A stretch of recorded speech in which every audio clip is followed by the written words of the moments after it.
Admiral Trescall surveyed the star-dusted blackness from the bridge of his flagship, the eternal dominance, a deep satisfaction warming his chest. Another rebellion, another world crushed under the heel of the Valorian Empire. These little uprisings were pathetic, really. For 3,000 years, his people had reigned supreme over 847 star systems. They were absolute, unbeatable. At least, that's what they all thought. But what happens when an empire that believes it has seen everything encounters something truly new? You're about to find out. "Admiral, sir," a voice cut through his thoughts. It was Sensor Officer Marilyn. She was young but incredibly sharp, her four eyes blinking in rapid succession as she stared at her console. "I've got a strange reading on the long-range sensors." Trescall turned his massive, scaled frame towards her, the bridge lights gleaming on his high-ranking armor. "Strange how?" he rumbled. "It's a ship, sir. A single vessel coming out of Dead Zone Sector 7. Marilyn's fingers danced across her controls. "Our charts only show one planet in that entire sector, Earth. A primitive little mudball we wrote off 500 years ago. No tech, no space travel, nothing worth a second look." Captain Zevthor, the ship's commander, leaned forward in his chair. "It's probably just a ghost signal from a comet," Zevthor dismissed. "Those dead zones are notorious for false readings." "With all due respect, Captain, this is no ghost," Marilyn insisted, her voice wavering slightly. "I'm reading a power core and active propulsion. But, sir, the ship's design, it doesn't match a single file in our database." That snagged Trescall's attention. The Imperial database was exhaustive, containing every ship schematic from every spacefaring race ever discovered. "Put it on the main screen," he commanded. The starfield was replaced by a grainy, distant image. The ship was tiny by Imperial standards, maybe the size of a frigate, with a strange angular hull as black as the void itself. It had no lights, no markings, and wasn't broadcasting any identification signal. "Magnify," Trescall ordered. As the image sharpened, a ripple of unease went through the bridge crew. The ship's hull seemed to drink their sensor pings instead of reflecting them, its surface possessing a texture that looked fundamentally wrong. The engines burned with a blue-white intensity that was too pure, too focused. "What's its velocity?" Trescall asked, his voice tight. Marilyn checked her instruments, then checked them again. "Sir, it's traveling at 95% of the speed of light, without any visible faster-than-light engines." The bridge fell utterly silent. That was impossible. Not even the Empire's most advanced ships could approach light speed without a massive jump drive. The sheer power required would be astronomical. "What's its destination?" Captain Zevthor asked, breaking the quiet. "It's heading straight for us, sir," Marilyn replied. "On its current trajectory, it will be in weapons range in about 40 minutes. Trescall weighed the situation. An unknown ship, wielding impossible technology, on a direct intercept course with an Imperial fleet. This was either the act of a complete fool or a terrifyingly dangerous opponent, maybe both. "Open a channel," he commanded. "All standard frequencies. I want to know who they are and what they're doing here." The communications officer, a slender Valoran named Kresh, got to work. "Broadcasting the standard Imperial greeting now, sir." They waited. 5 minutes crawled by, then 10. The mystery ship just kept coming, its speed and course unwavering. "Send it again," Trescall snapped. "In all 847 registered languages." Kresh's fingers blurred over the console. "Transmitting now, sir." He paused, listening. "Still nothing, Admiral." A hot flash of anger rose in Trescall. The sheer audacity to ignore a transmission from the Valorian Empire. "Fire a warning shot," he snarled.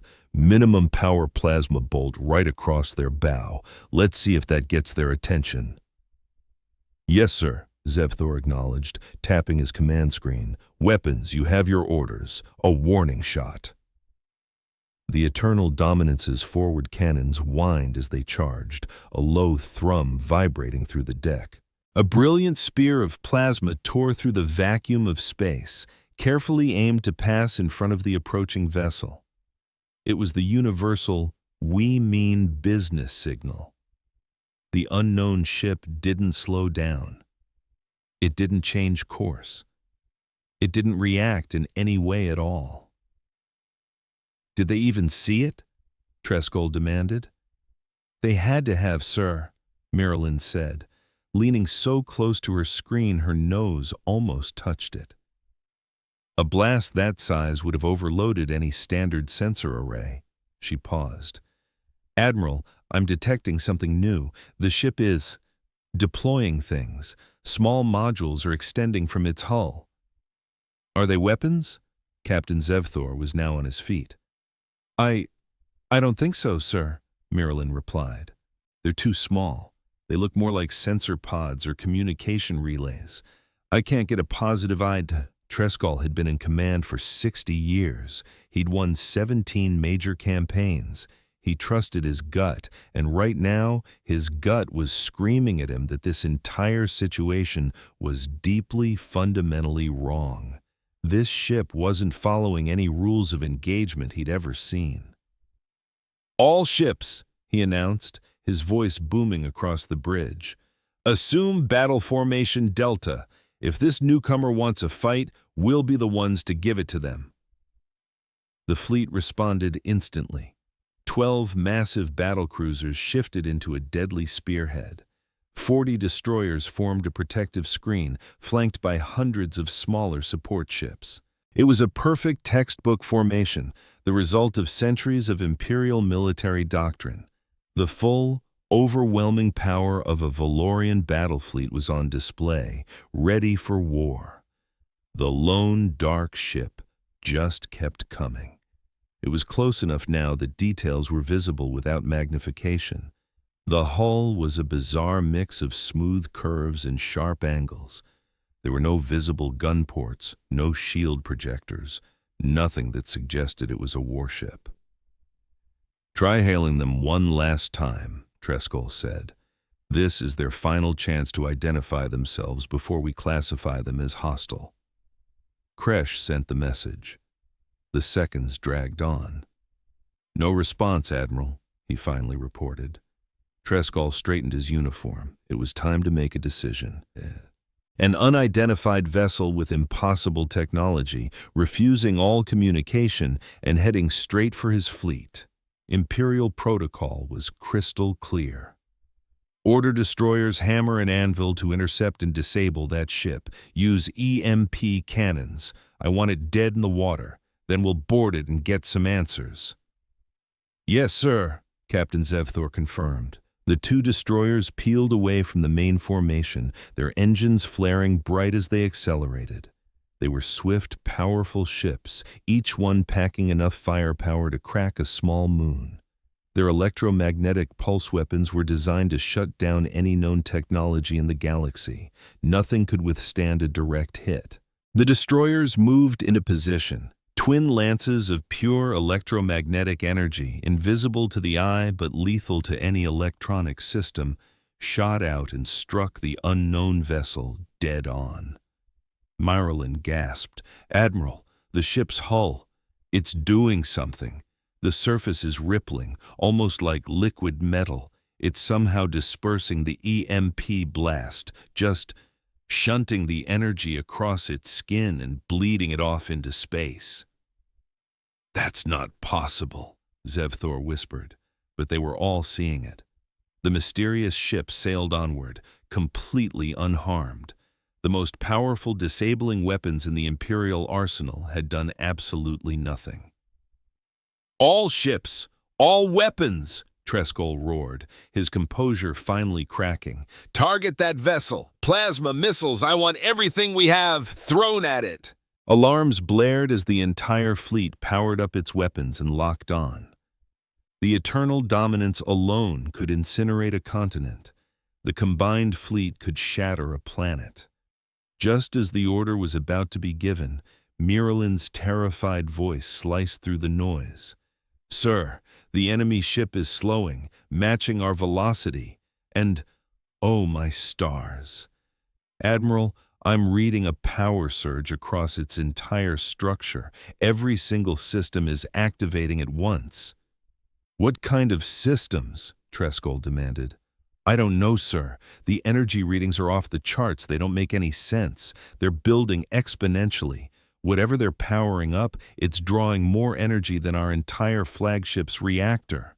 "Weapon status!" Captain Zevthor yelled. "All batteries are green and ready," the weapons officer shouted back. "We have a firing solution locked!" Trescol stared at the screen. The dark ship just hung there in space, a silent, inscrutable predator. For the first time in his long career, he felt a powerful urge to run, to order the fleet to turn and flee. But he was an admiral of the Valorian Empire. They did not run from a single, unidentified ship. The Empire had stood for 3,000 years because men like him never backed down. "Fire everything," he said, his voice a low growl. But before his command could even be carried out, the universe seemed to blink. The unknown ship simply vanished. 1 second it was there, a solid object on every screen and sensor.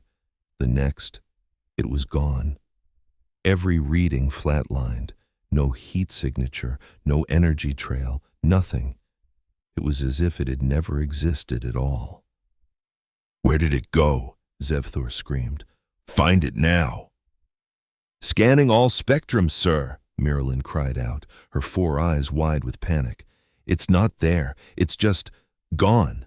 There was no FTL signature, no energy spike to indicate a jump, nothing." She trailed off, her face turning ashen. "What?" Trescol demanded. "What is it?" "Sir, it's back on the scope. But it's not where it was a second ago. It just jumped 3,000 kilometers in the blink of an eye. No acceleration, no engine trail. It just reappeared in a totally new spot." The main view screen flickered, updating the scene. The mysterious ship was now sitting right behind their entire defensive line. It was nestled between the escort ships and the flagship, having somehow crossed a massive distance without ever actually traveling through it. That just wasn't possible. Teleportation was a fantasy. It broke a dozen laws of physics. "All ships retarget!" Captain Zethor was screaming orders now. "Get a defensive screen around the flagship!" But before a single ship could react, before any weapon could be brought to bear, a sound echoed across the bridge. It came from every speaker, every comms panel, and every single screen. It was a calm, robotic voice, speaking their language perfectly. "Target locked." The voice was completely flat, with no emotion at all, just stating a fact. But those 2 words sent a chill down Admiral Trescol's spine. "Sir," Marilyn whispered, her eyes glued to her console as if she was watching her own doom unfold. "Admiral, that ship isn't just locked onto us. It's locked onto every single ship in the fleet, all of them." "How is that even possible? We have 73 ships scattered across hundreds of thousands of kilometers," Trescol snapped. One tiny ship couldn't possibly target all of them at once, but the proof was right there on her screens. Every single Imperial ship had a target lock on it, a solid, active, unbreakable lock.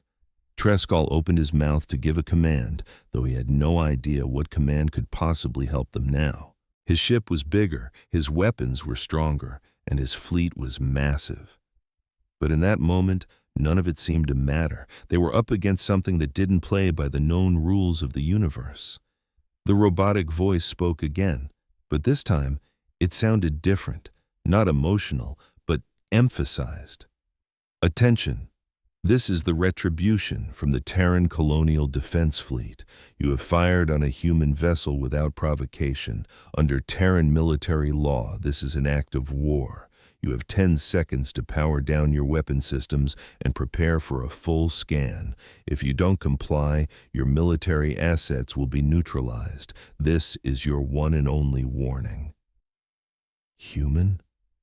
Terran? The primitive species from that backwater planet Earth?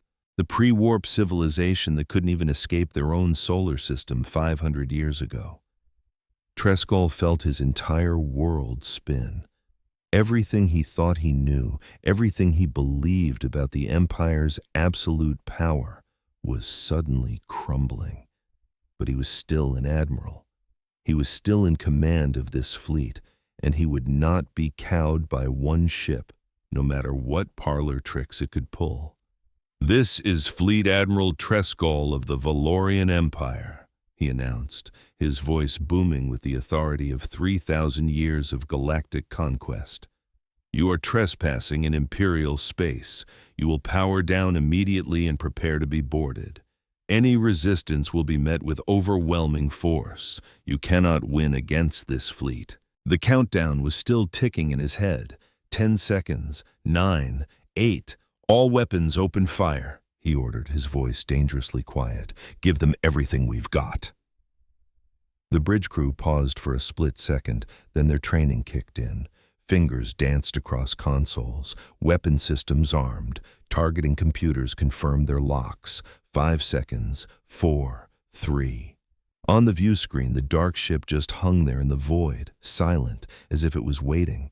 2 seconds.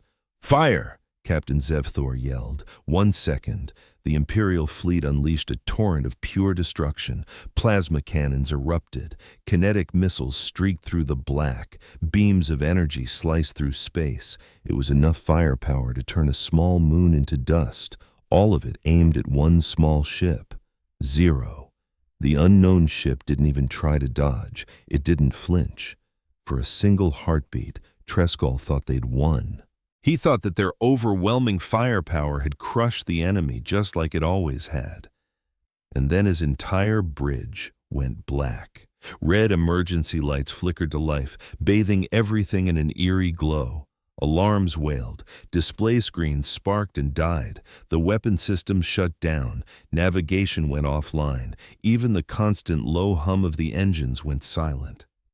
"Report!" Trescall shouted over the chaos. "Sir, we've lost all primary power," someone yelled back. "Weapons, nav, shields, everything's gone. We're running on life support and emergency backups only." Captain Zevthor was desperately trying to get his console to respond, but it was dead. "Admiral, we're dead in the water, and sir, I'm getting messages from the other ships.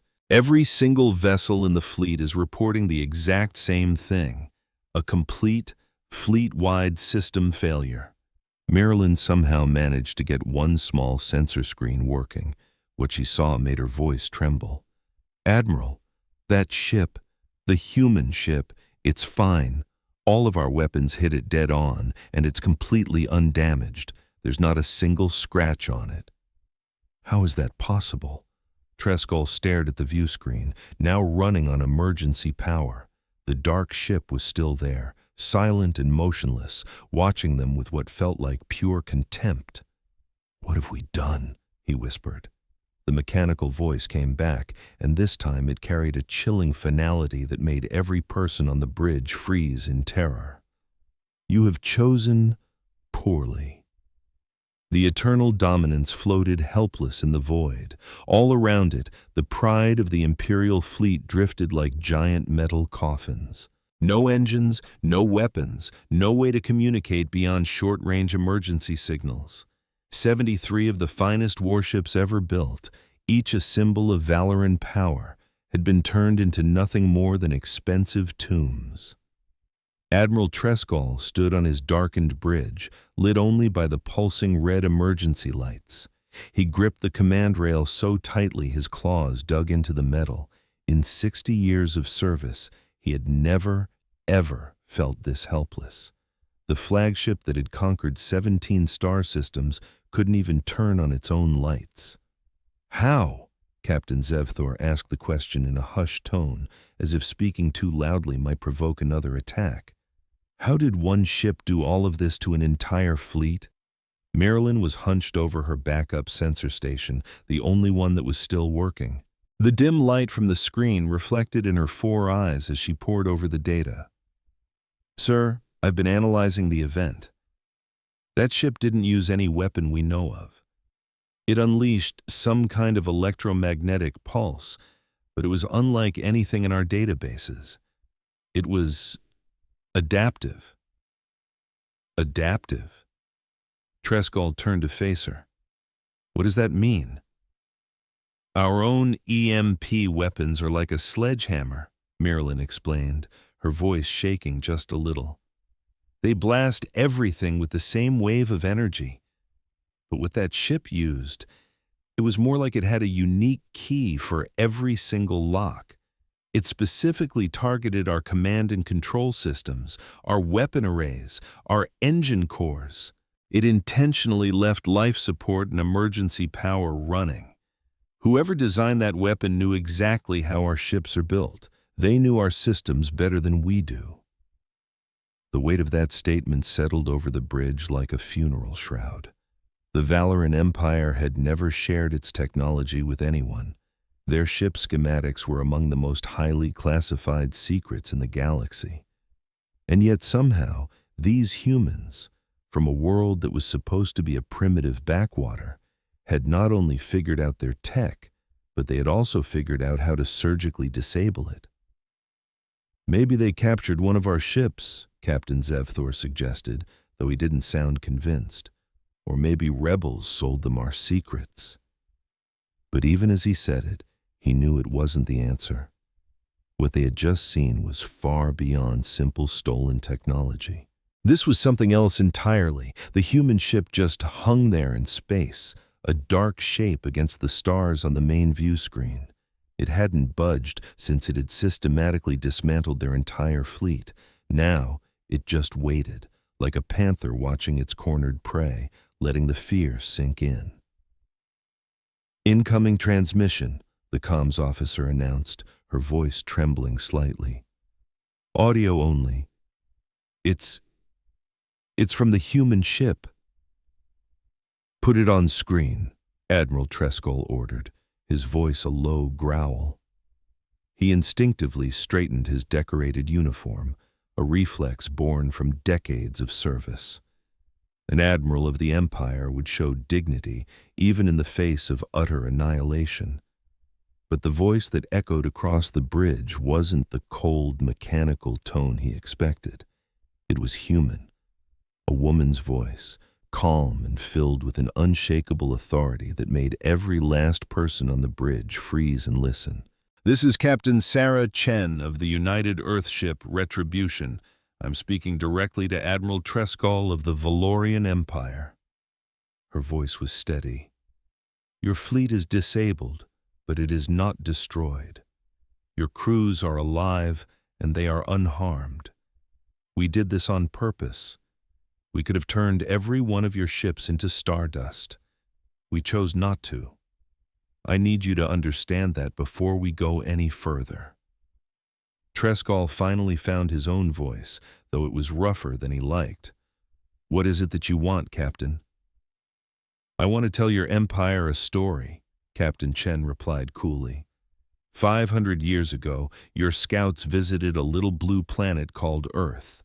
They took a look at our primitive technology, decided we weren't worth the effort, and flagged our system as a dead zone. Then you forgot all about us. That was your first mistake." "We made no mistake," Trescall said, but his words had no fire behind them. "Earth had no space travel. You had no advanced technology. The survey records were very clear." "Oh, the survey records were correct," Captain Chen agreed. "Back then, we couldn't even leave our own atmosphere. We had no faster-than-light capability. By your standards, we were primitive. But there's something your scouts didn't understand about humanity. We adapt, we learn, and most importantly, we prepare." Marilyn's fingers were a blur across her console. She was desperately trying to trace the signal, to get any piece of information she could about the human vessel. What she found made her gasp. "Admiral," she whispered urgently, "Sir, I'm detecting something else. That ship, It's not alone. I'm picking up dozens of faint energy signatures. They're using some kind of stealth, but they're out there. At least 24 more ships. They've been watching us this entire time. A feeling of pure ice spread through Trescol's stomach. 24 ships hiding in plain sight, completely undetectable until now. The single human ship in front of them wasn't a lone wolf. It was the tip of the spear. After your scouts left, Captain Chen continued, completely unaware that her secret was out. The governments of Earth did something that had never been done before. We united.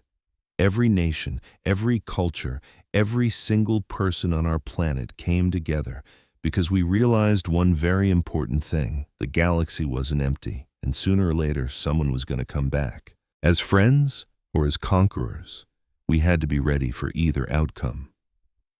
So you've been getting ready for 500 years? Trescol asked, preparing for a war with us?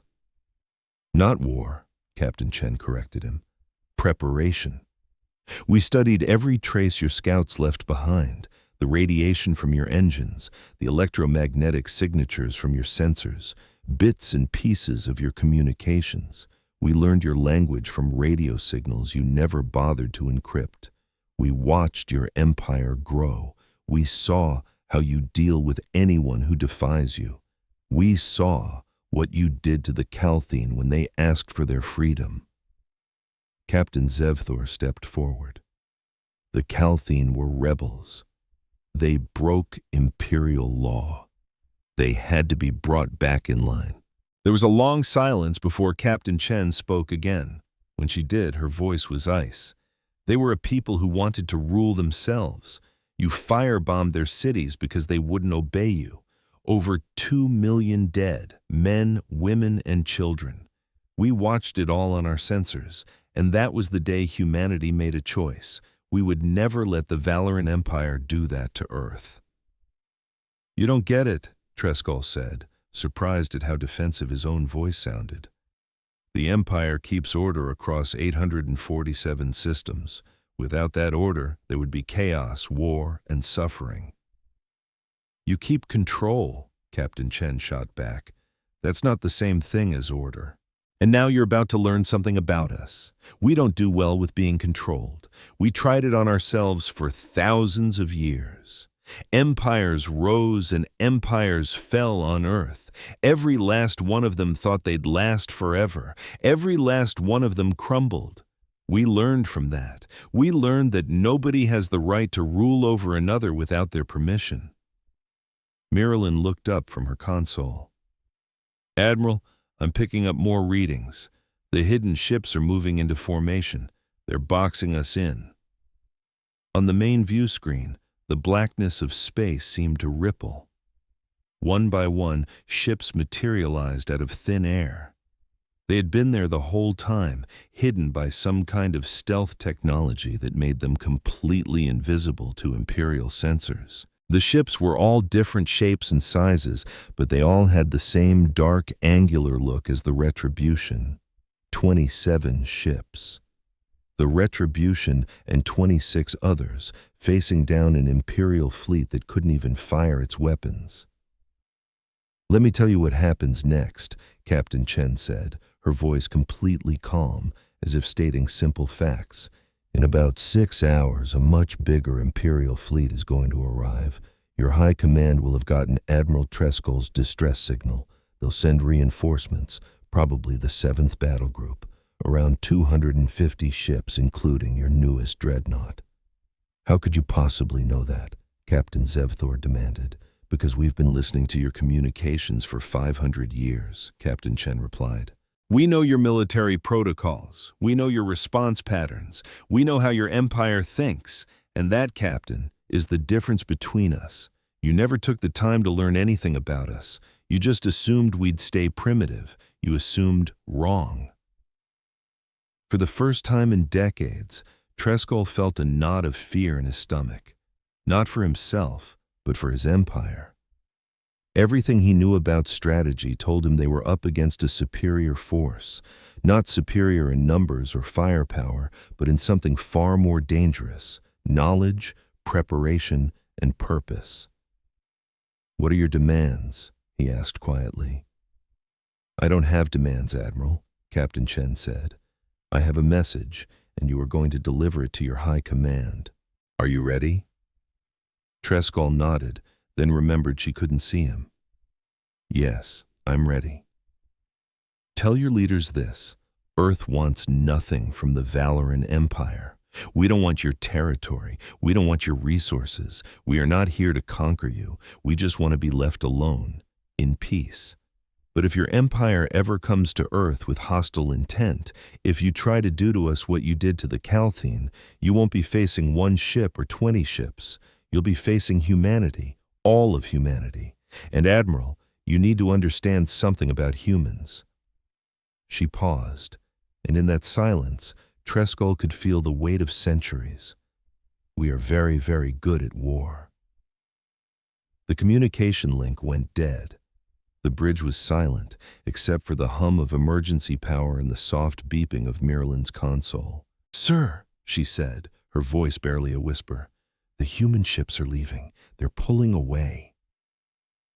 On the view screen, the 27 dark ships began to move. They didn't use engines like theirs. There was no fiery plume, no engine flare. They simply accelerated, moving faster and faster until they blurred into streaks of light and then vanished.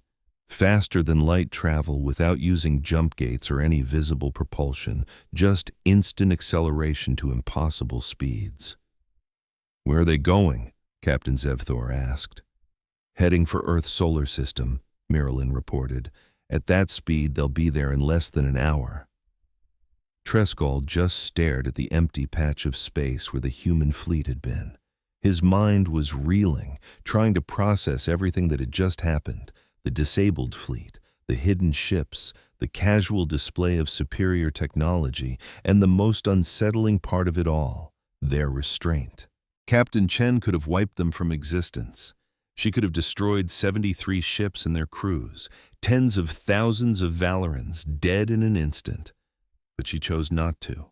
That decision scared him more than any weapon ever could. "How long until we get main systems back online?" he asked. The engineering officer, who had been scrambling at his station, looked up. His face was grim. "Sir, whatever they did to our systems, it's deep. The damage isn't physical, it's in the software.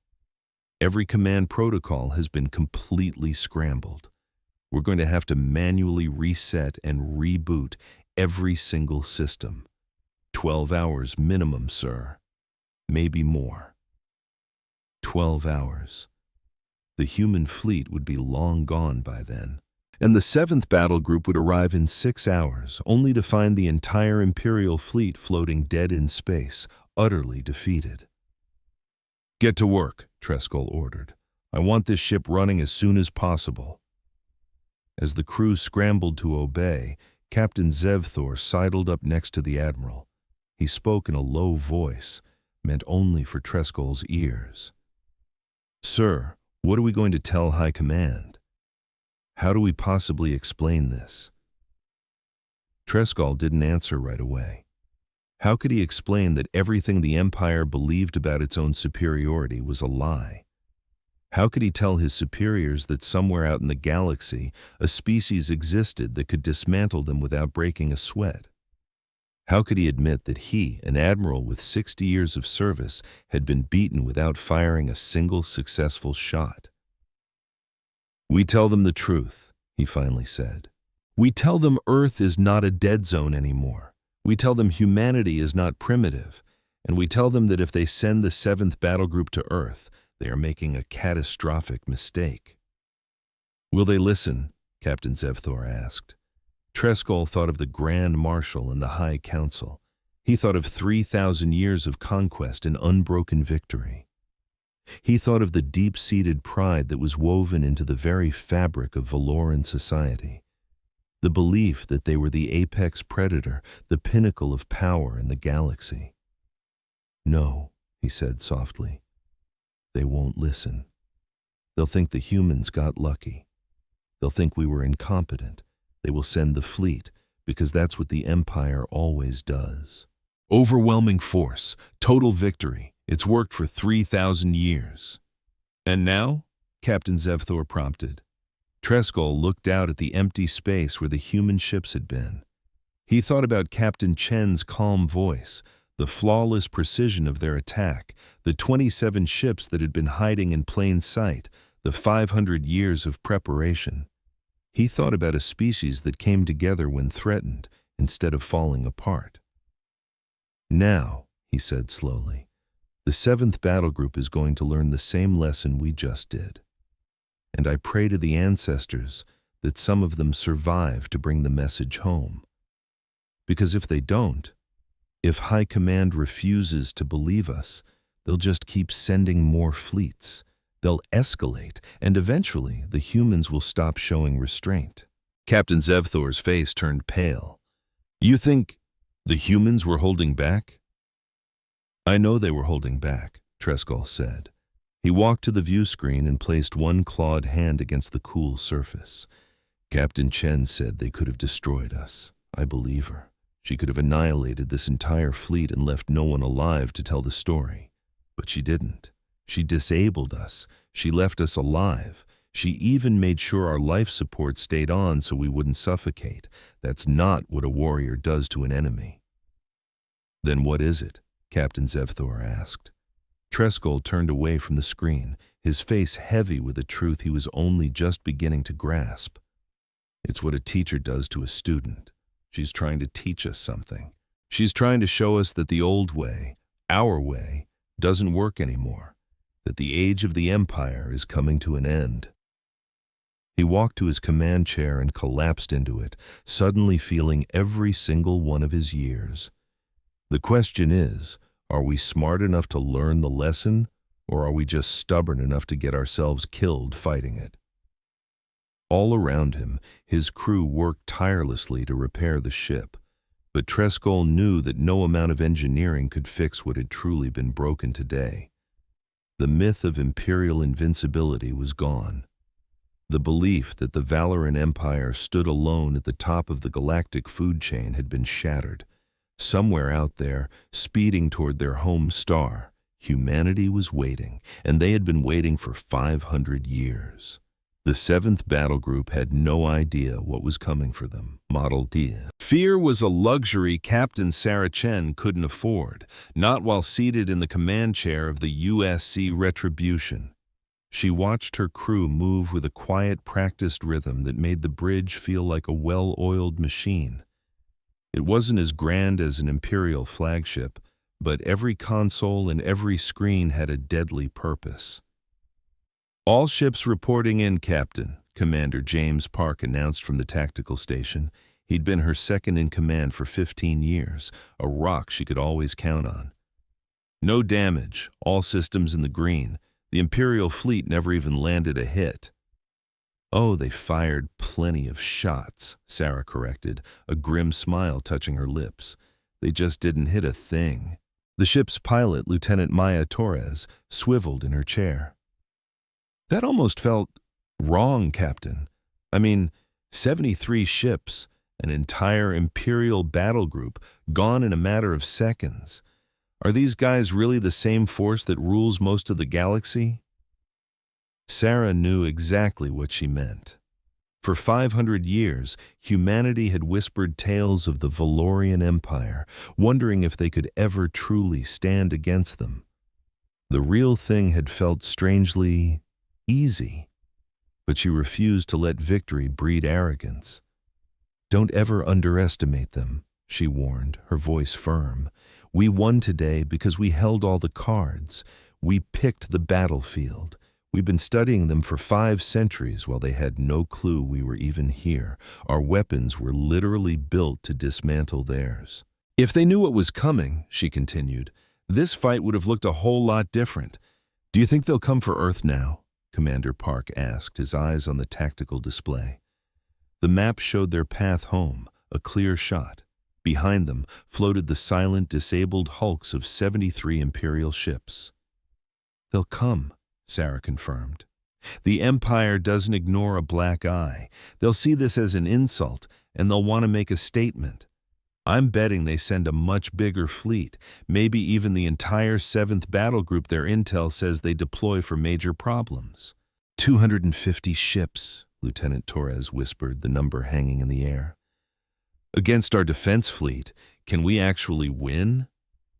"We're about to find out," Sarah said. She opened a ship-wide channel, her voice echoing through every corridor. "All hands, this is the captain. I know you're feeling good, and you should be. We faced down an Imperial fleet and didn't get a scratch. But this was just the warm-up. What happens next is the test we've been preparing for over the last 500 years. Stay sharp, stay focused, remember who you're fighting for." She cut the channel, her thoughts drifting back through history, to the day humanity's destiny changed forever. 5 centuries ago, the Valorian scouts had arrived.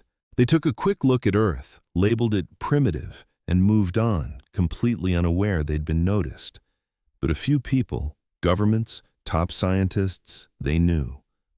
They understood humanity was no longer alone, and they were hopelessly outmatched. What happened next was a miracle. Lifelong enemies became allies. Nations pooled their resources. The entire human race united with one simple goal: survive. They knew they could never catch up to a star-faring empire head-on, so they cheated. Instead of massive engines, they invented quantum drives that could fold space itself.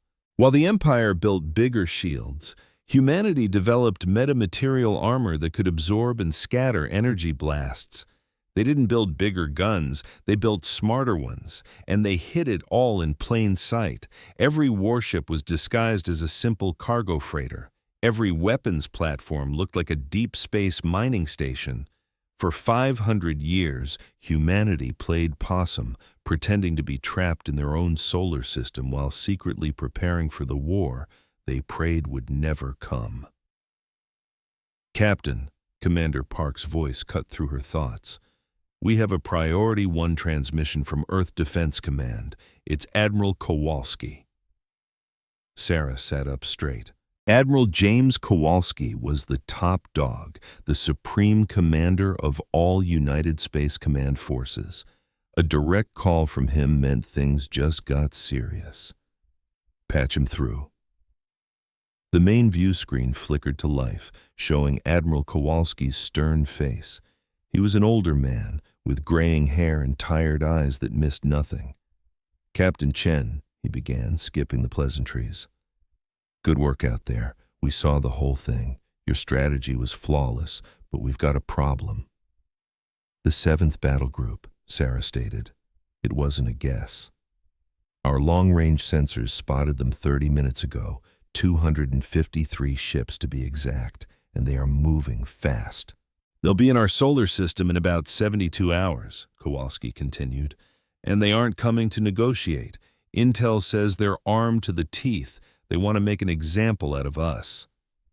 Sarah could feel the tension rise on the bridge. 73 ships had been a challenge. 253 was a nightmare.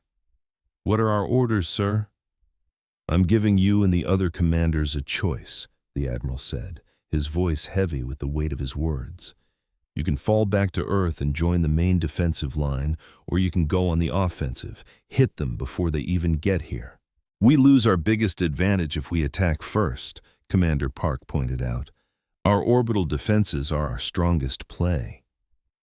"That's true," Kowalski conceded. "But if we fight them at Earth, any ship that breaks through our lines could hit the planet. We'd be risking billions of lives. If you meet them in deep space, you buy us time to evacuate the major cities and set up a last line of defense, even if you lose." Sarah heard the unspoken part loud and clear. He was asking her to take 27 ships against 253, a suicide mission designed to buy Earth a few precious hours. She didn't even have to think about it. "We'll intercept them," she said, her voice steady. We'll hit them with everything we've got. But Admiral, I need authorization to use our full arsenal. No holding back." Kowalski gave a slow, deliberate nod. "Authorization granted. Your rules of engagement are weapons-free. But Captain, remember what separates us from them. The Valorans destroy because they can. We fight to protect. Don't ever forget that." "Understood, sir. Retribution out." The screen went black. Sarah looked at her crew. They were so young, most of them born into this 500-year-old mission. They'd trained their whole lives for a day just like this one. "All ships, assume battle formation Theta," she commanded. "We're going hunting. Lay in a course to intercept the 7th Battle Group. Maximum warp." "Course laid in, Captain," Lieutenant Torres confirmed, her fingers flying across the console. "Quantum drive engaging in 3, 2, 1. The ship gave a slight shudder as space itself seemed to twist around them. The Retribution and her sister ships disappeared from reality, slipping between the folds of the universe, leaving no trace for Imperial sensors to follow. They would reach their target in 18 hours, and the Valoran Empire was about to learn what 500 years of quiet preparation truly looked like. But Sarah wasn't thinking about the battle. She was remembering something her old mentor once told her. "The Valorans think strength is about never backing down," he'd said. "They see mercy as a weakness, and that's exactly why we'll win. Because sometimes, Sarah, the strongest thing you can do is choose not to destroy your enemy, giving them a chance to be better. That's not weakness. That's wisdom." She desperately hoped he was right, because in 72 hours the entire galaxy would see if humanity's way was better, or if Earth would become just another conquered world on the Empire's long list.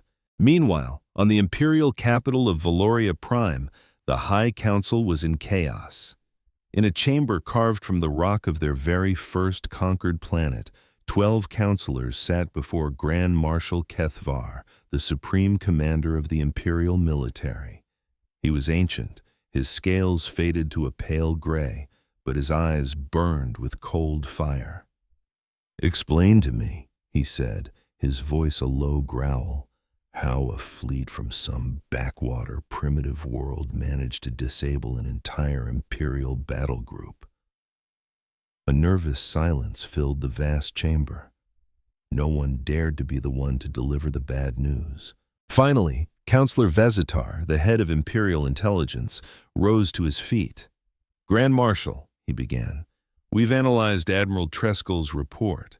It seems Earth is not as primitive as we were led to believe. They possess highly advanced technology, stealth systems, weapons specifically engineered to defeat our own. They claim they have been getting ready for this encounter for 500 years. 500 years? Kethvar repeated, disbelief warring with fury. "You are telling me that an entire species has been preparing for war with the Empire for 5 centuries, and our intelligence network saw absolutely nothing?" Vezitar swallowed hard. "They were exceptionally careful, Grand Marshal. For centuries, they had hidden their military power behind a mask of civilian life. Their most advanced ships were kept far from our prying eyes. Until today, they seem to be just what our first scouts reported, a primitive species trapped in their own solar system before they could even travel to the stars." "Seem to be," Kethvar repeated quietly. "And what exactly do they seem to be now?" Another counselor, a younger, more hot-headed man named Treskor, shot to his feet. "They seem to be a threat that needs to be wiped out. Grand Marshal, I'm formally recommending we use the planet killers. A direct strike on Earth. Let's finish this before it grows into a real problem." Several other counselors murmured their approval, but others looked horrified. "Planet killers?" Counselor Miracel asked, her voice thin with disbelief. As one of the council's most senior members, she had always been a voice of caution. Those weapons have been outlawed for 500 years. After the Keelan massacre, We swore we would never unleash them again. That was an entirely different situation, Tresker shot back. The Keelans were a part of the Empire. They were our own citizens who turned against us. Earth is an outside force, a species that's been lying about their true strength and plotting against us for who knows how long. If we don't handle this decisively, they could give other worlds ideas. He's got a point, another counselor added. If news gets out that one little human ship crushed an entire Imperial fleet, every planet we hold will start to dream of rebellion. It'll spread like a wildfire. Grand Marshal Kethvar listened patiently as the arguments flew. He had been commanding fleets for 70 years. He'd seen combat in every major conflict the Empire had faced in his lifetime, and he understood a truth these politicians couldn't grasp. "We will not be using the planet killers," he stated, his voice cutting through the noise. The room fell silent, not out of a sudden sense of mercy or respect for some old promise, but because they knew his reasoning was tactical. If we burn their world to ash without figuring out how they did what they did, we learn absolutely nothing, and you can never truly defeat an enemy you don't understand. He walked toward a holographic map glowing in the middle of the room.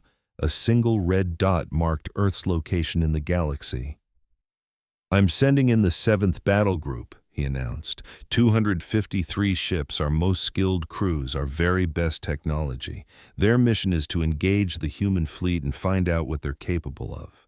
If these humans are really as advanced as Admiral Trechikol claimed, the 7th will fall back and report. If not, they will take Earth and will pick through the wreckage for their secrets. "And what if the 7th fails?" Counselor Mirakel asked, her voice barely a whisper. Grand Marshal Kethvar's expression was stone. "Then we will know the Empire is facing a danger unlike anything in our history, and we will have to make a choice. Try to make peace, or escalate to a total war." The counselors let that sink in. The Empire had never once tried to make peace. For 3,000 years, its only options had been to conquer or to destroy. The very concept of negotiating with an enemy was almost blasphemous. "I want every Imperial fleet on high alert," Kethvar commanded, "and I want an immediate overhaul of our cyber warfare defenses. If the humans can shut down our ships from a distance, we need a counter for it, yesterday. I also want our science teams going over every last second of Admiral Trechikol's sensor logs. How do their ships move like that? How do they stay hidden? What in the galaxy are their weapons made of? I want answers." "Yes, Grand Marshal," the counselors replied as one. The session ended, and they began to file out of the chamber. Counselor Mirakel approached Kethvar as he stood alone. "You're worried," she stated. It wasn't a question. Kethvar gave a slow, heavy nod. "Admiral Trechikol is one of our finest. He's fought in 17 major campaigns and has never known defeat. If he tells me these humans are different, I have to believe him." "Different in what way?" "They think differently," Kethvar explained. "Their entire strategy, disabling our ships instead of blowing them to pieces, taking our crews prisoner instead of slaughtering them. That isn't how you win a war. That's not how the Empire has maintained its rule for 3,000 years. "Maybe," Mirakel offered gently, "that's exactly why we should be worried. Because maybe they aren't trying to win a war in the way we've always known it. Maybe they're trying to change the very rules of the game." Grand Marshal Kethvar stared at the star map, his eyes fixed on the tiny red dot that was Earth. "Then they're about to get a hard lesson. The Empire doesn't play by anyone's rules but its own." The 7th Battle Group ripped through space-time, emerging near the orbit of Neptune. 253 warships fell into a perfect menacing formation, the absolute pride of the Valoran Empire. Behind them, the distant sun was just another star in the blackness. Ahead of them, nestled in the inner solar system, was Earth. "Grand Marshal Kethvar," stood on the bridge of his flagship, the Absolute Victory. It was the newest dreadnought in the entire Imperial Navy, double the size of a standard battlecruiser and carrying enough firepower to crack a continent in half. He had overseen its creation personally, and now he would use it to teach humanity the price of defiance. "Sensor update," he commanded. The officer at the sensor station scanned his console. "Sir, I have multiple contacts all over the system. We're talking hundreds of them. But Grand Marshal, something isn't right. The readings are all wrong." "Explain," Kethvar said, his voice steady. "Sir, I'm reading mining outposts near Jupiter, science stations in Saturn's rings, comms relays orbiting the inner planets, even civilian ships flying between Mars and Earth. It all looks exactly like a normal developing civilization, but the energy signatures don't match. They're far too powerful, too sophisticated." "It's a disguise," Captain Norval said from his side. She was Kethvar's second-in-command, a tactical genius. "Those mining stations are gun platforms. The research labs are military garrisons. The civilian freighters are warships in hiding. They've turned their entire solar system into one giant fortress."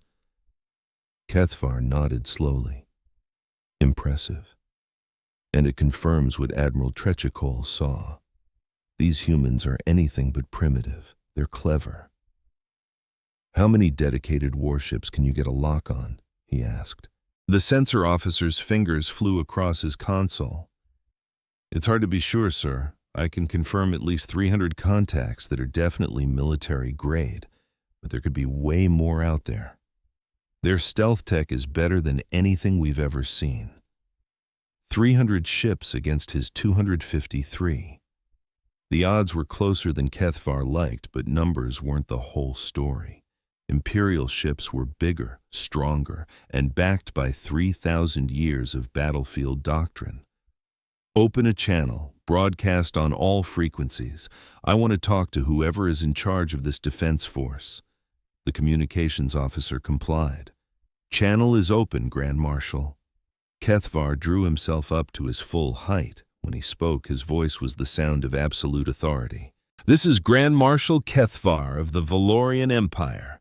You have fired upon Imperial forces. You have declared yourselves independent without our permission. Under Imperial law, these are acts of rebellion. I am authorized to give you one and only one chance to surrender. Power down your defense systems. Prepare your world for occupation. Any resistance will lead to the complete annihilation of your military and the enslavement of your people. You have 5 minutes to comply." Only silence answered. On the bridge, the crew held their breath. 5 minutes felt like an eternity. Then, a voice crackled through the speakers. It was male, unnervingly calm, with an accent the Empire's translation software struggled to identify. "Grand Marshal Kethvar, this is Fleet Admiral James Kowalski of the United Earth Space Command. We do not recognize your authority in our solar system. We did not attack your forces, they attacked us. We simply defended ourselves. We want no part in a war, but we will not give up our freedom. Leave our space now, in peace, and this will all be over. If you attack us, you will regret it." A low murmur spread across the bridge.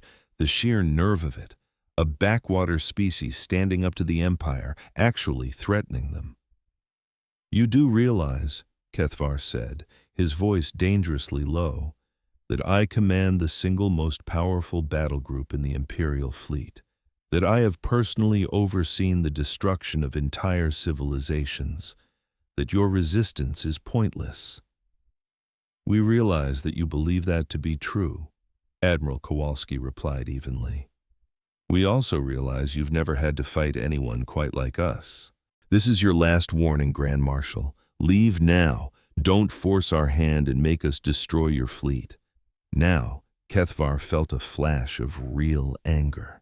They had the audacity to threaten him, to imply they could actually destroy the mighty 7th Battle Group. "All ships!" he roared. "Battle formation Alpha! Prepare for engagement! Show these primitives the true power of the Empire!"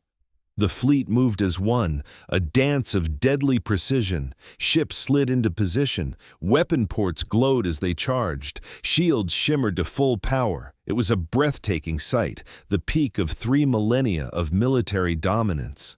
"Sir!" the sensor officer yelled, his voice tight with alarm. "The human ships! They aren't falling back! They're moving toward us, all of them! And sir, the mining stations and satellites are breaking apart, shedding their outer shells! They're revealing massive weapon arrays." On the main view screen, Kethvar watched the swarm of human ships. They weren't moving into any recognizable battle line. Instead, they were just scattering, spreading out across the solar system in what looked like a completely random, chaotic pattern. No formation, no coordination. It was a mess. "They're amateurs," Captain Norval scoffed. "They don't even understand the basics of fleet combat." But a cold feeling of dread began to creep up Kethvar's spine. Nothing about these humans had been amateur so far. Why would their tactics suddenly be so sloppy? "All ships advance," he commanded. "Fire as soon as you are in range." The 7th Battle Group surged forward, a wall of imperial might. The distance between the fleets shrank. 500,000 kilometers, 400,000, 300,000. "In range, sir," the weapons officer shouted. "Fire!" The Imperial fleet unleashed hell. Hundreds of plasma bolts, kinetic missiles, and searing energy beams tore through the void of space, all aimed at the scattered human ships. At this range, with that much firepower, nothing should have been able to survive. And then the human ships moved. They didn't accelerate. They didn't turn. They simply blinked out of existence, instantly, as if they were never there. One moment, they were directly in the path of the attack. The next, they were in a completely different spot, kilometers away. The Empire's volley of destruction hit nothing but empty space. "What just happened?" Kethvar demanded. "Sir, they're using micro-jumps," the sensor officer stammered, his voice trembling. "Short-range FTL drives. They're jumping dozens of times a second. Our targeting systems can't get a lock." "Then predict their next jump and fire where they're going to be," Kethvar roared. Captain Norval screamed for predictive targeting, but it was already too late. The Imperial destroyer Relentless was the first to go. One moment, it was unleashing hellfire from its cannons. The next, it was hit from 3 different directions at the exact same time. These weren't energy blasts or missiles. They were tiny objects moving at impossible speeds, punching through the destroyer's shields as if they were made of paper.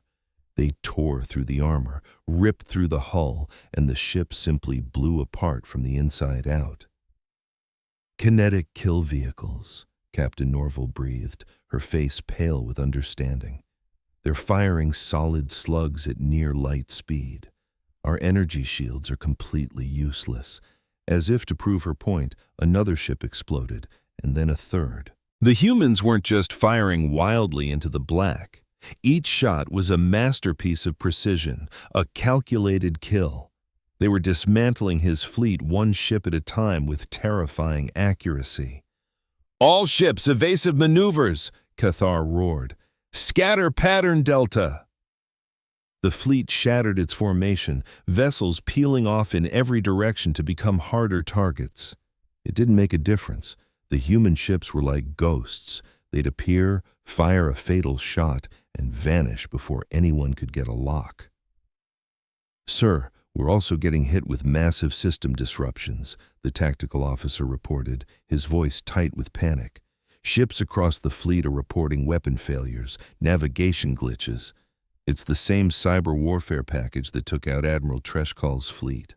Kethvar stared at his tactical display as friendly icons turned red, one after another. Ships disabled, ships destroyed, ships in full retreat. In less than 5 minutes, he had lost 30 capital ships, 30 vessels that represented centuries of imperial engineering and training, erased in the blink of an eye.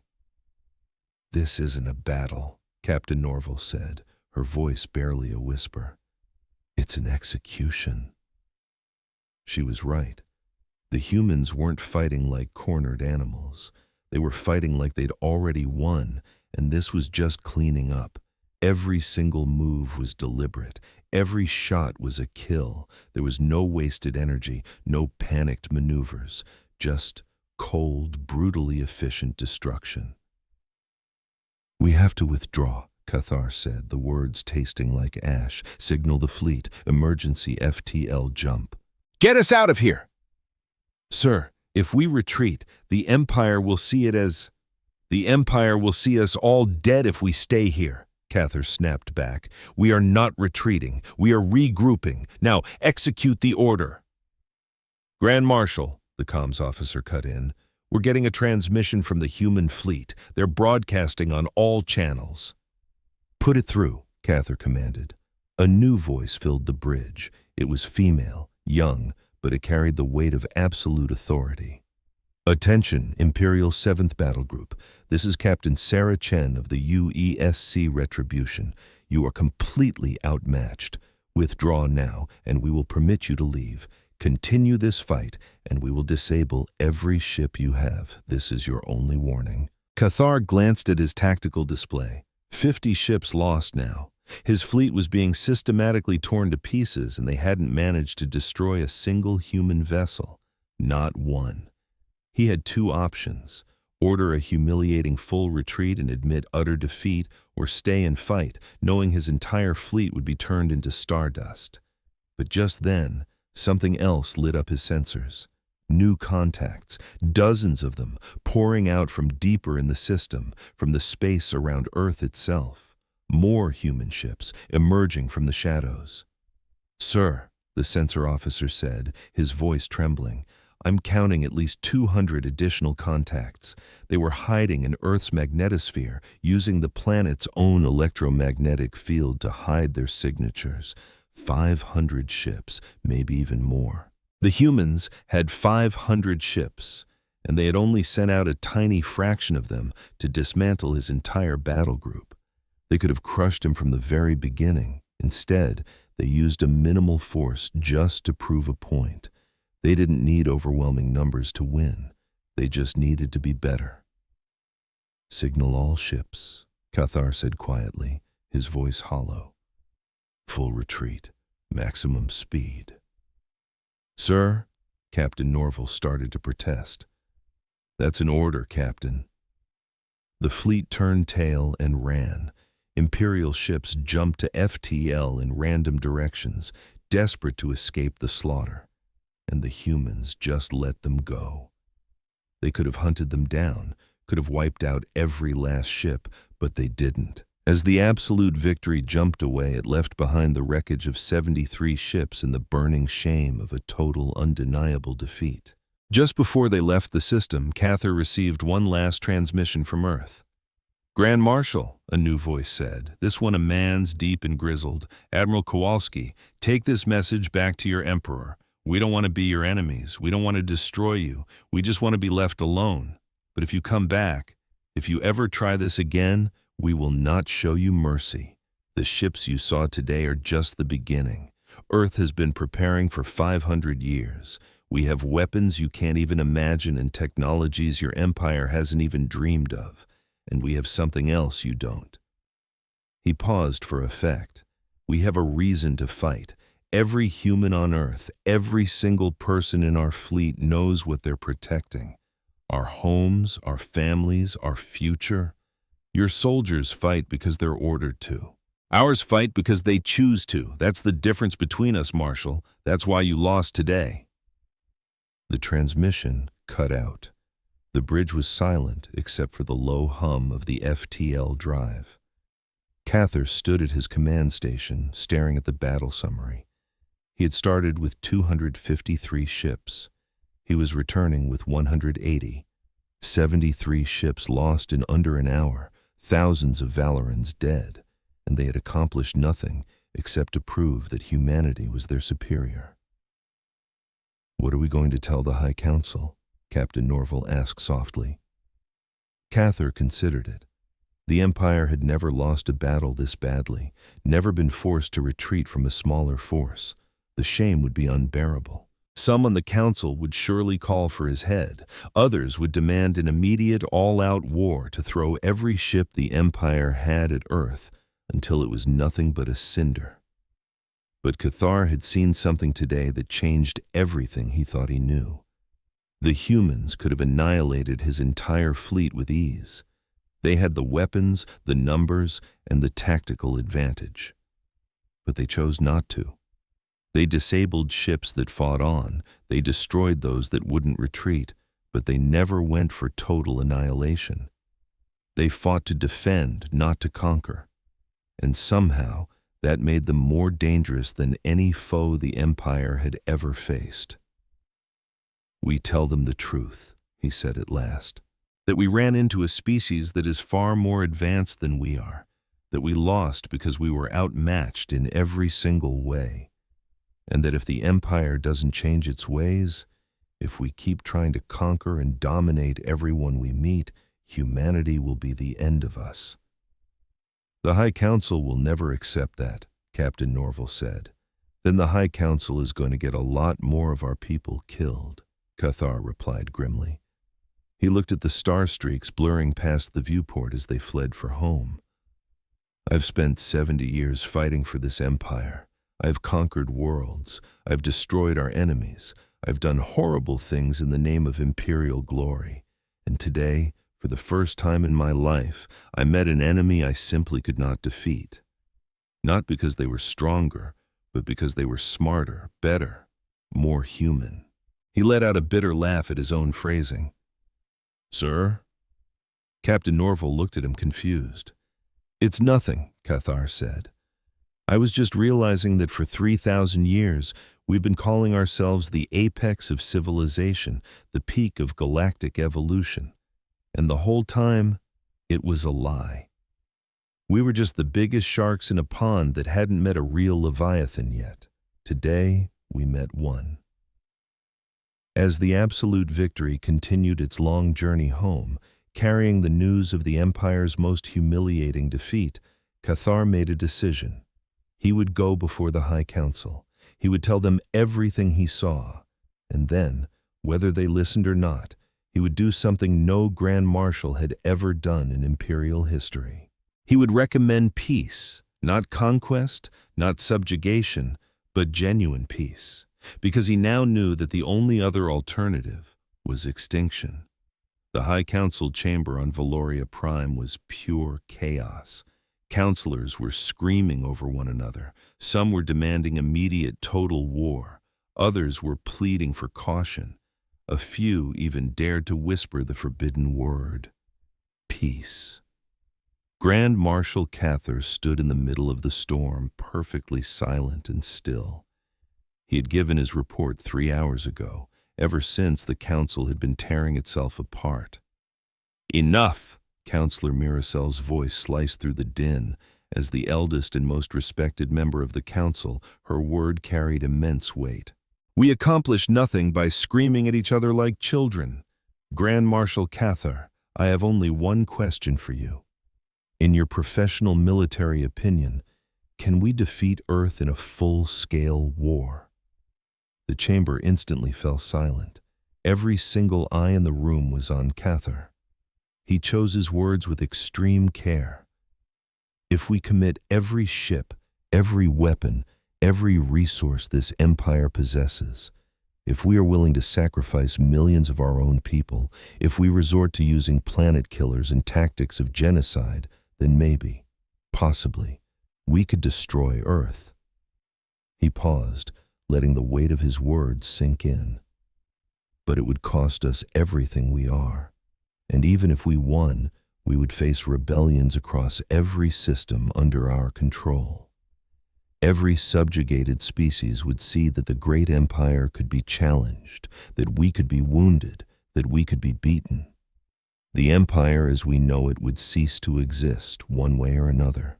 So what do you suggest? Counselor Treacher demanded, his voice dripping with scorn. He was one of the hardliners, still bellowing for all-out war. That we bow down to these primitives, that we simply allow them to humiliate us?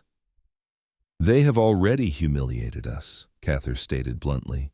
Twice, first with Admiral Treshkull's fleet and now with mine. To pretend otherwise is pure foolishness. What I suggest is that we do something the Empire has not done in 3,000 years. I suggest we talk to them, not as conquerors to the conquered, but as equals.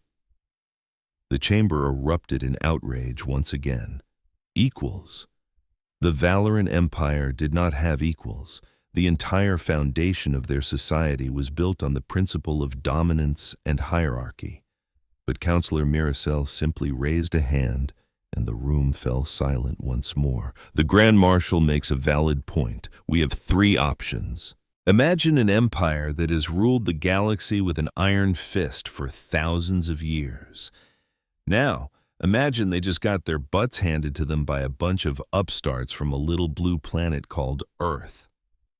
What happens next? You've got 3 choices. 1, go all in on a war you might not even win. 2, tuck your tail and watch your entire empire fall apart. Or 3, talk to the people who just beat you. A Valorian leader named Tresor spat out the word, "Coexist, we are the Valorian Empire, we rule." But another wiser voice, a Grand Marshal named Kethar, quietly corrected him. We ruled, past tense, our time on top is over. Earth proved that. So the real question is, do we change or do we die? While they were arguing light years away, Captain Sarah Chen was staring out a window at that beautiful blue and green home. If you want to know what happens when the schoolyard bully finally gets a bloody nose and asks to be friends, stick around. You okay, Captain? Her commander Park asked, holding out a cup of coffee. He offered her one of the mugs. Just thinking, Sarah said, wrapping her hands around the warm ceramic. We won the battle, sure. The Empire ran home, but this isn't over, not by a long shot. You think they'll be back for round 2? Park asked. I don't know, Sarah confessed, and that was the scary part. If they come back throwing everything they have at us, I think we'll win. I really do. But the cost, so many people would die, on their side and on ours. She took a sip of coffee. I can't stop thinking about what Admiral Kowalski said. We have to be careful not to become the monsters we're fighting. Park gave a slow, thoughtful nod. The Empire keeps everyone in line with fear and brute force. If we win by doing the same thing, then we're just the next Empire. Exactly, Sarah whispered, her eyes fixed on Earth. We spent 500 years getting ready for a war, she said. Maybe we should have spent a little more of that time getting ready for peace. Right on cue, her communicator chirped. Admiral Kowalski's face popped up on the tiny screen. Captain Chen, we've just gotten a message from the Valorian Empire. They want to set up a meeting. Neutral ground. They want to negotiate. Sarah's heart did a little flip-flop. Negotiate like terms of surrender? Nope, negotiate, Kowalski confirmed. Grand Marshal Kethar himself is coming, and he specifically asked for you to be there. Looks like you made quite an impression. When? Sarah managed to ask. 4 days. There's an old, forgotten space station in the middle of nowhere, halfway between us and them. It's been a ghost town for centuries, but our engineers can get the lights back on. Captain, this is the chance we were hoping for. A way to end this without more fighting. Or it's a trap, Commander Park muttered just loud enough to be heard.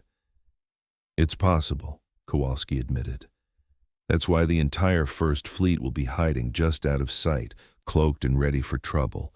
But Captain Chen, I need you to go in there and act like this is 100% real. Give them a chance to do the right thing. Sarah gave a firm nod.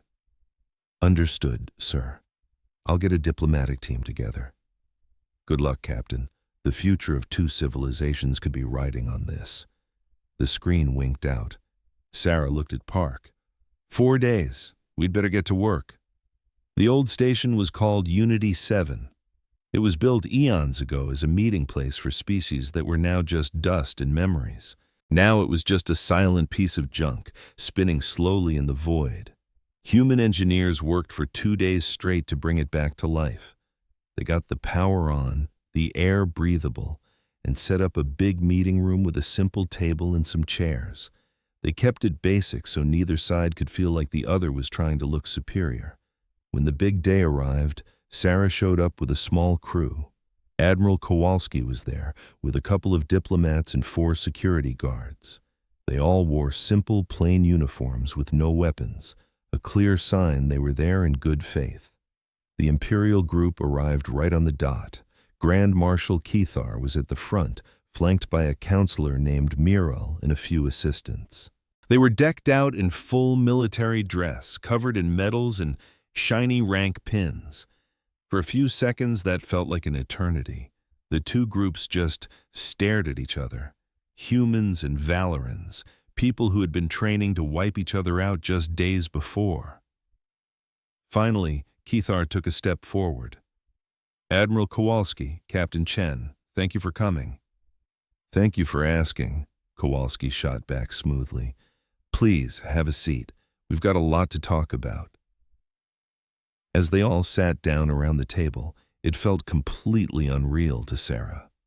A few days ago, her job was to blow this man's ships out of the sky. Now, they were sitting across from each other like they were about to discuss a business merger. I'll get straight to the point, Keithar began. The Valorian Empire cannot win a war against Earth, not without destroying ourselves in the process. This is a hard truth I've had to explain to our High Council. Some of them get it, others don't. But enough of them listen to send me here to talk. Talk about what exactly? Kowalski asked, his voice steady. Peace, Keithar said, plain and simple. Real peace. Not you bowing to us, not a conditional surrender, a peace between two equals. Counselor Miral leaned in. The Empire has ruled by conquering for 3,000 years. That time is coming to an end. Earth showed us that. But we still have 847 systems, trillions of citizens, and a massive military. What we're offering is a complete change to how the galaxy is run. I'm listening, Kowalski said, choosing his words carefully. For the next hour, they laid it all out. The Empire had a shocking proposal, an immediate end to all fighting. They would officially recognize Earth as independent. They'd get rid of all their planet-destroying weapons. And the biggest surprise of all, they wanted to create a new galactic government where every species got a say. You're proposing a galactic democracy? Sarah asked, her eyebrows shooting up.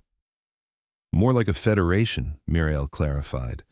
Every system keeps its own government, but big decisions that affect everyone are made by a council where every species has an equal vote. Valorans, humans, everyone. And what about all the species you've already conquered? Kowalski pressed. The ones living under Imperial rule right now. They get a choice, Keithar said. They can stay with a new, reformed empire where they'll have full rights, or they can become fully independent. The decision will be theirs. Sarah and Admiral Kowalski shared a look.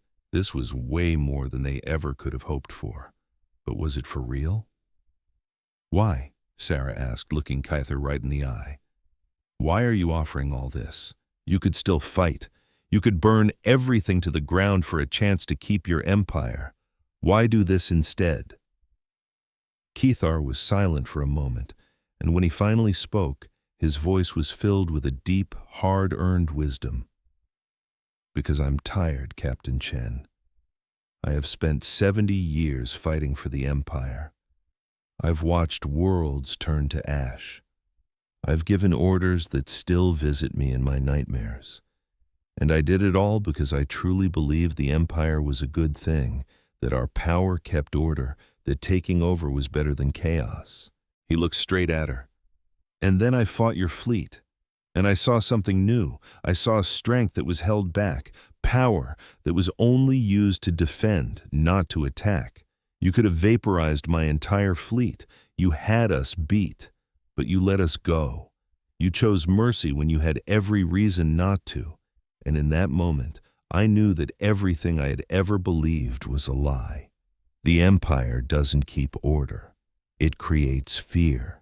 And you can't build anything lasting on fear. Sooner or later, everyone fights back. So this is about survival, Kowalski stated, not as an accusation, but as a simple fact. Yes, Kethar admitted, but it's also about being better. 3,000 years of conquering hasn't made the galaxy a better place. Maybe it's time we tried something else. They hashed things out for 2 more days, hammering out all the little details. It wasn't easy. There were 3 millennia of bad blood and violence between them. But slowly, a plan started to take shape. They called it the Treaty of Unity, named after the old station where it all happened. The main points were simple, but would change the galaxy forever. The fighting stops now. Every species in the Empire gets to vote on whether they want to be independent within a year. The ones who stay get a seat on a new galactic council. All the superweapons get dismantled. They would even start sharing technology, with humans trading some of their new ideas for the Empire's ancient knowledge. And the biggest promise of all, every member agreed to protect each other. If some new threat showed up from the dark, they would all face it as one. There's just one more thing, Kethar said as they got ready to sign. Earth's military, your ships, your weapons, they're the most powerful things in this part of space. What do you plan to do with all that power? Before Kowalski could answer, Sarah spoke up. The same thing we've always done. We'll defend. We'll protect. We didn't come out to the stars to build our own empire. We came out here to make sure we survived, and maybe, if we're lucky, to help others do the same. A small smile touched Counselor Mirael's lips. Then perhaps, she said softly, the galaxy chose the right people to lead us into a new era. And with that, they signed the treaty. Leaders from both sides put their names on the document that would change the course of history. When it was all over, Kethar held out his hand to Admiral Kowalski. The Admiral took it without a second thought. My people will have a hard time with this, Kethar said quietly. A lot of them will see it as a defeat. It's not easy to change 3,000 years of thinking overnight. Change is never easy, Kowalski replied, but it's always worth it. 5 years later, Sarah Chen stood on a stage in the brand new Galactic Council building, right back on Unity Station. The station wasn't a wreck anymore. It had been rebuilt into a massive, gleaming symbol of cooperation. In the huge circular room, leaders from 40 different species sat listening, Valorans, humans, and dozens of others. Some were newly independent. Others had chosen to stay with the reformed empire, now as equals. But every single one of them had a voice. Sarah was supposed to give a speech about military teamwork, but as she looked out at all those different faces, she couldn't help but think about the crazy road that got them there. From the day Valoran scouts first found Earth 500 years ago, through all the fear and preparation, through the battles that almost destroyed them, to the peace that created something new. 5 years ago, she began, her voice ringing clear. Humanity and the Valoran Empire were enemies. We fought, we hurt each other, we both lost people we loved, but we also learned something. We learned that real strength isn't about being the boss, it's about keeping people safe. And we learned that the absolute strongest thing you can do is to choose peace, even when war looks like the only way. She gestured towards the seat where Grand Marshal Kethvar was sitting. Though he was long retired from the military, he now served as a key advisor to the new Galactic Council. The Grand Marshal once told me that the Valorian Empire spent 3,000 years trying to build an orderly galaxy using fear. It never worked. But in just 5 years of cooperation, We've achieved more than all those centuries of conquest ever could. We've shared technologies. We've charted new worlds side by side. We've stood together to defend each other from outside threats." She took a moment, letting her eyes sweep across the crowded chamber. "We have proven that different peoples, with different histories and different ways of thinking, can build something better together. Not because we are forced to, but because we choose to. And that choice," she finished, "is what makes all the difference." The applause that erupted wasn't the polite, reserved clapping of diplomats. It was thunderous, genuine, and filled with real gratitude. Later, after the session had wrapped up, Kethvar made his way over to her. He seemed older now, the vibrant color of his scales having faded with time, but his eyes held a peace she had never seen during the long years of war. "A powerful speech, Captain," he rumbled. "I was just telling the truth, Marshal," Sarah replied with a small smile. "So, how is the memoir coming along?" "Slowly," Kethvar admitted with a sigh. "It's much harder than commanding a battle fleet, trying to write down everything I did, everything the Empire did, but it has to be done. The generations to come must understand the mistakes we made so they are never repeated." "What are you going to call it?" Sarah asked. "The day we met predators who chose not to kill," Kethvar said, his voice soft but clear. "Because that was the day everything changed. You had the power to erase us from the stars, but you chose mercy. That single choice didn't just save our civilization, it saved both of ours." Sarah nodded slowly. "And now we watch each other's backs. Funny how things turn out." "Not funny," Kethvar corrected gently. "Inevitable. The universe is too vast, too full of dangers for any one species to face it alone. Not even humanity, not even the old empire. We need each other." A little while later, back on the UEC Retribution, which was now permanently docked at Unity Station as a symbol of their alliance, Sarah was in her quarters, gazing at the distant blue marble of Earth on her view screen. Commander Park entered after his signature quick knock. "Just got new orders from Admiral Kowalski," he said. "There's a situation brewing out near the Galactic core. Another empire, apparently even bigger than the Valorians were, is on an aggressive expansion kick. They don't know about Earth or the Unity Treaty yet." A faint smile touched Sarah's lips. "Sounds like it's time for another object lesson." "Seems that way," Park agreed. "The Retribution was requested by name. Looks like our reputation is getting around. Some are calling us the ship that ended an empire. Others call us the ship that saved one." "They're both right," Sarah said, turning away from the view of her home world. "Prep the ship for departure. Let's go show this new empire what happens when you choose conquest over cooperation." As the Retribution's quantum drives began to whine, spooling up for the jump to light speed, Sarah thought back to her speech.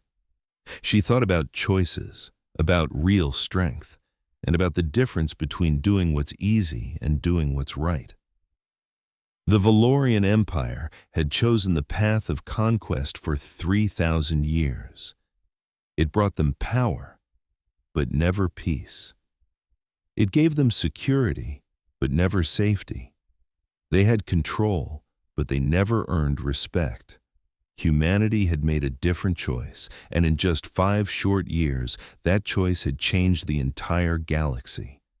Now, all they had to do was keep making it. Every day, with every new encounter, every time they met someone new out here among the stars. Because in the end, that was what set them apart from the old empires. It wasn't better weapons, or faster ships, or cleverer tactics. It was a choice.